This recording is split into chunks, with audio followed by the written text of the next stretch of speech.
Hi, my name is Donna Nixon, and this is part 7 of my cancer journey story. I am, talking about what I went through with my cancer and, just how everything affected me.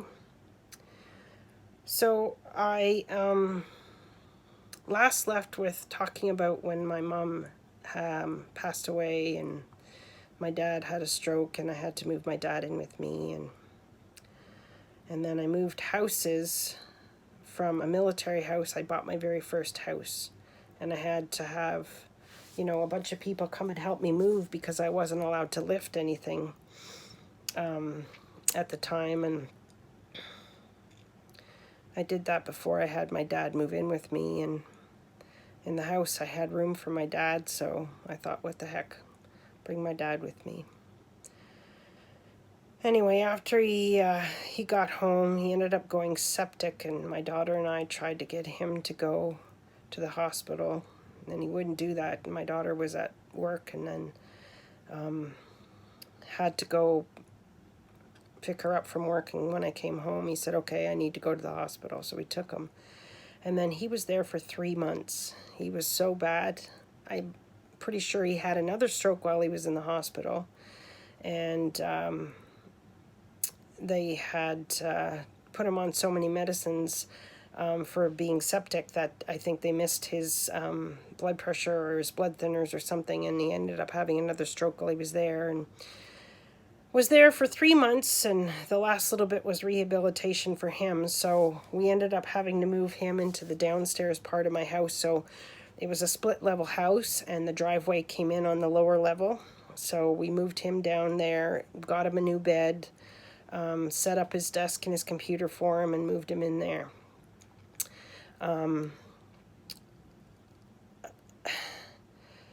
So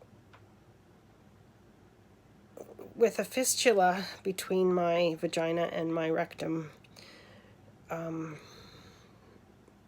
creating that, I had to go and after a year get another operation to get this permanent colostomy that I have now on the lower left side of my body. But it was a blessing, actually, getting that colostomy.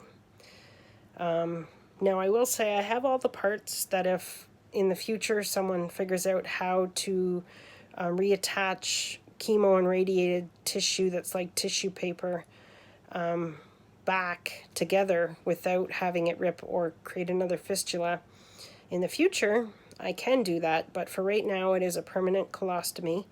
And deciding to get that, it was because I hated and I was disgusted with my own body having poop coming out both ends. Front and back, yeah. And it took me a bit, but I had a lady at my clinic on base tell me a little joke that made me think about something that, I don't have to ever worry about finding a bathroom quickly if I've got the runs, unless, of course, my bag fills up, and then it's an issue. But if I've got an upset tummy, my bag fills up, I don't need the bathroom right away. I can, for me, really, I don't even have to sit down or squat or anything to go to the bathroom that way on the side of the road. If I had to, I can do just like any lady would do, is find a bush or a guy even to go to pee.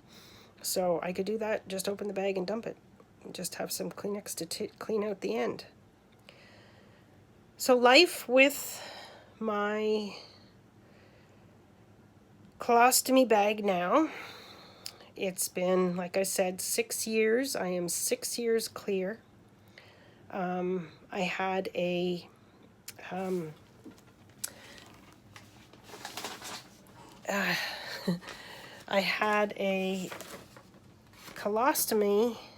colonoscopy done in 2018, and I just had to tell my clinic that, so I don't need another one because Dr. Barnaby cleared me for 5 years, which was absolutely amazing. I was so happy, but having a colostomy through my colonoscopy, through my ostomy on my stomach was strange, but they knocked me out every time, so I didn't really know what I knew in my head before I went out what they were going to do, but I didn't get to see it or feel it, which is good. So going forward, you know, the chemo and radiation has had different effects for me. I have my skin that's different. I have psoriasis apparently that breaks out on my head in the winter. My eczema seems to come out more. I used to have rock solid healthy nails, and now my nails are soft and brittle. It's all things that this is my new normal, and that's okay. So I continue going forward. My daughter is now, as I said before, I think off at university in St. Catharines and just had her graduation ceremony online on Friday, so I'm very proud of her. She graduated with public health with honors and a minor in psychology. She'll be going to Guelph University for her master's. And today's Father's Day, so I just wanted to say happy Father's Day to all of my followers that are watching these, and say a little prayer for my dad because he seems to be a little upset today and I'm not quite sure why.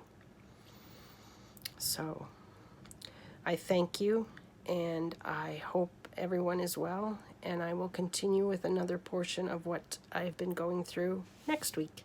Have a great week.